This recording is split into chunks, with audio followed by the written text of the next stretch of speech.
చంద్రబాబు నాయుడు గారు భారతీయ జనతా పార్టీ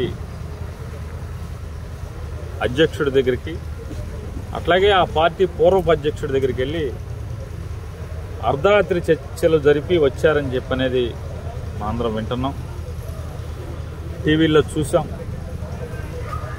ఈ అర్ధరాత్రి చర్చలు ప్రభుత్వంతో జరిపారంటే ఎవరికి అభ్యంతరం ఉండదు, భారత ప్రభుత్వంతో నడిపారంటే. కానీ ఒక రాజకీయ పార్టీతో అర్ధరాత్రి చర్చలు జరపడం వెనక అంటే 5 ఏళ్ల క్రితం 2014లోనేమో భారతీయ జనతా పార్టీ దేశానికి చాలా అవసరం, ఈ రాష్ట్రం బాగుపడాలంటే భారతీయ జనతా పార్టీతో కలిసి వెళ్ళాలని చెప్పి మాట్లాడి వాళ్ళతో చట్టాపట్టాలు వేసుకుని 4 ఏళ్లు వీళ్ళ ప్రభుత్వంలో వాళ్ళు, వాళ్ళ ప్రభుత్వంలో వీళ్ళు కలిసి కాపురం చేసి చివరి 6 నెలల్లో ఈ రాష్ట్రానికి మోడీ ద్రోహం చేశాడు, ఈ రాష్ట్రానికి బీజేపీ పార్టీ ద్రోహం చేసింది, ప్రత్యేక హోదా ఇవ్వలేదు, మరి అది ఇవ్వలేదు, ఇది ఇవ్వలేదు, ఏం చేయలేదు, పోలవరానికి సరిగ్గా డబ్బులు ఇవ్వలేదు, ఇట్లాంటివన్నీ కూడా మాట్లాడి బూతులు తిట్టినటువంటి వ్యక్తి. నాకు భార్య ఉంది, నాకు కొడుకున్నాడు, నాకు మనవడు ఉన్నాడు, కానీ మోడీకి ఎవరున్నారు? భార్య లేదు, కుటుంబం లేదు. కుటుంబం లేనోడు నాతో పోటీనా? ఏం చేస్తాడు? ఈడీ ఉంది, ఈడీతో బెదిరిస్తావా?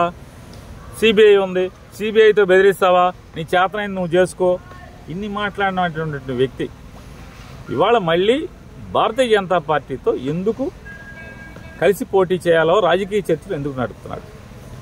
ఈ రాష్ట్ర ప్రజలకి నువ్వు చెప్పాల్సిన అవసరం ఉంది.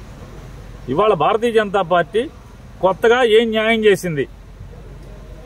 2018 నుంచి 2024 లోపు భారతీయ జనతా పార్టీ ఏం న్యాయం చేసింది ఈ రాష్ట్రానికి? ప్రత్యేక హోదా ఇచ్చేసిందా? లేదా రైల్వే జోన్ ఇచ్చేసిందా? లేదా ఒక పోర్టు నిర్మాణం చేసిందా? లేదా కడపలో స్టీల్ ఫ్యాక్టరీ నిర్మాణం చేసిందా?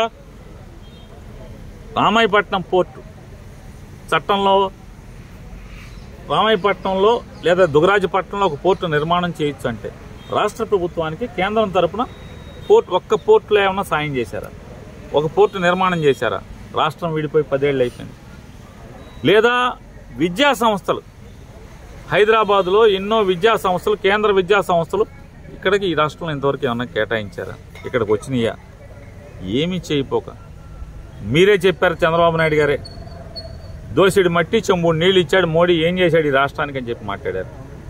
మరి వాళ్ళ మీరు అంటే అధికారం కోసం ఏ గడ్డైనా ఖర్చేటువంటి చర్య కాకపోతే మీ రాజకీయ అవసరాల కోసం ఒక్కడిగా జగన్మోహన్ రెడ్డి గారిని ప్రజల్లో గెలవలేక పవన్ కళ్యాణ్ని తెచ్చుకుని భారతీయ జనతా పార్టీని తెచ్చుకున్నా కూడా ఇవాళ నువ్వు జగన్మోహన్ రెడ్డి గారిని ప్రజల గుండెల్లోంచి ఏమాత్రం కూడా కదపలేని పరిస్థితిలో ఉన్నావని తెలుసుకోవటమే కాకుండా ఈ రాష్ట్ర ప్రజలకి భారతీయ జనతా పార్టీ,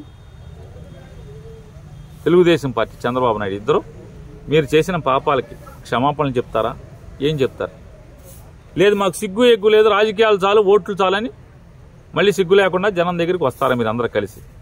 చెప్పాల్సినటువంటి అవసరం, చెప్పాల్సినటువంటి బాధ్యత చంద్రబాబు మీద, భారతీయ జనతా పార్టీ మీద ఉందనేది నేను చెప్తున్నాను.